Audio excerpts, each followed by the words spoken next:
hospital, sit down, reading an expired magazine. I'm like, oh, here we go again. Get into the gown. He comes in, and he pulls his glasses down the tip of his nose, blue eyes, and then he just kind of peels my gown down. I'm like, could you take me to dinner first? Good grief. A little romancing.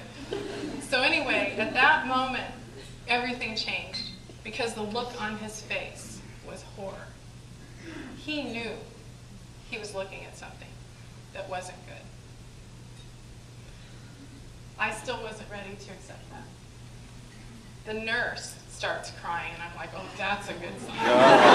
They don't cry for anything. So he tells her, go get the biopsy kit. Well, I'm thinking, oh, maybe it's a little needle. Oh, no, they come in with a syringe the size of a cow.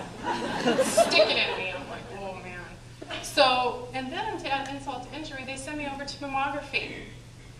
I'm like, oh, peachy. So now, squeeze. So it was just an excruciating hour. Now I'm back in another room. I hear a knock on the door. And this time, the doctor's in a suit.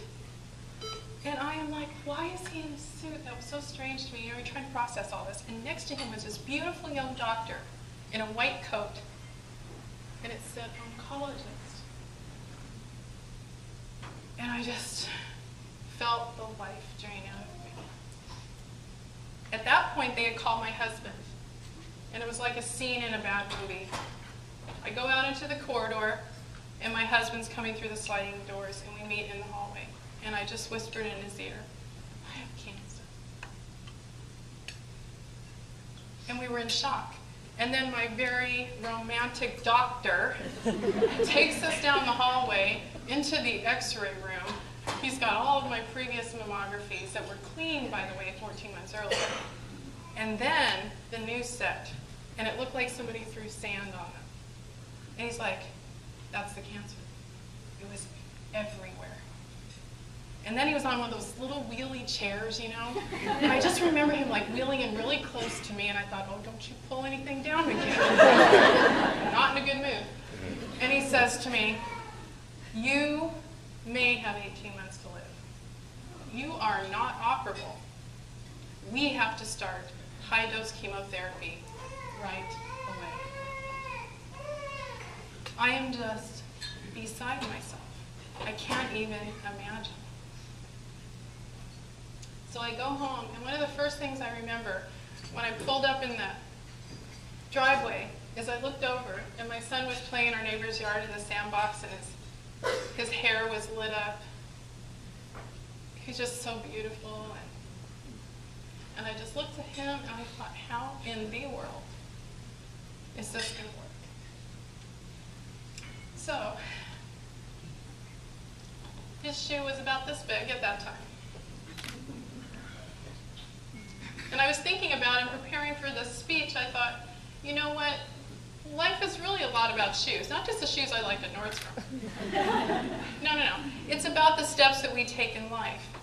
And I can say that I feel very blessed to now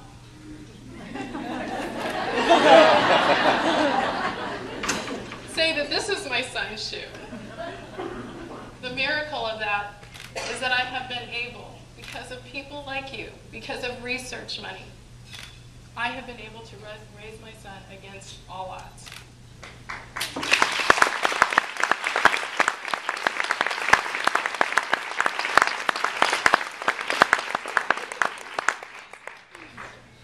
So let's take you through a little journey through my treatment. Okay, this is the first thing you get. I am sorry, these make me very, very mad. First of all, it's just not pretty. Then you've got the whole open air thing. And you just feel automatically vulnerable when you're in these. At least I do. So I wore one of these a lot until I started to rebel. I actually made an appointment with one of my doctors, and I was crying. And he's like, well, what's wrong? Is it the burn from the radiation? What is the matter? I'm like, no, it's these things. And I'm crying, and he's like, wow. And I brought in this neon-colored robe with all these bright flowers, and I said, is there some law that I can't wear my own robe? He's like, wear the robe. So I started with my little bald head, wearing my robe to radiation every day. Now, the men weren't wearing robes, they were wearing these.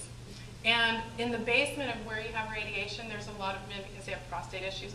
This might be oversharing.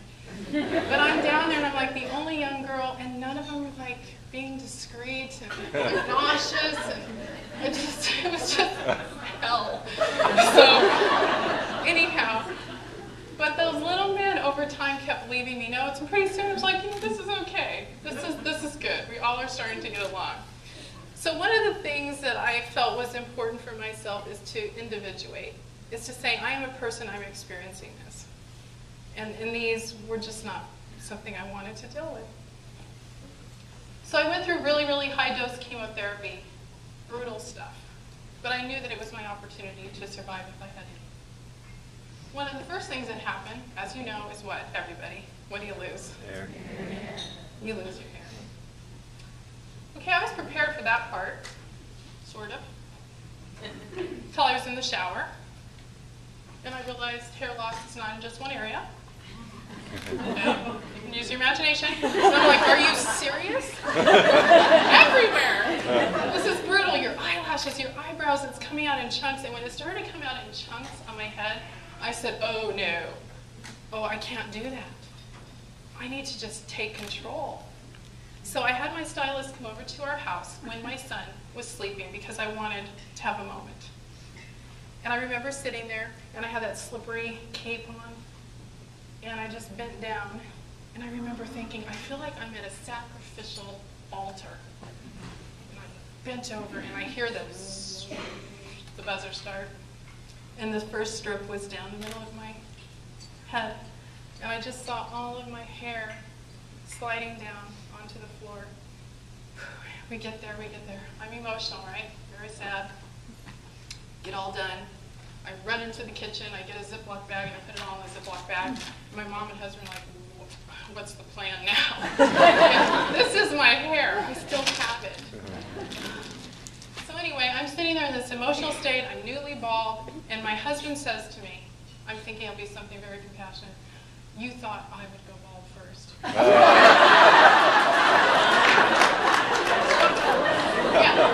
So, like, all right, there you go. Maybe I do need a therapist. So I brought a very small mirror because I thought this would be a really good way to, you know, kind of check it out, make sure there's no bumps or dents. And I have a pretty cute round head. This is all right. But the baldness, in all seriousness, is definitely a very difficult part of cancer because it strips away your identity.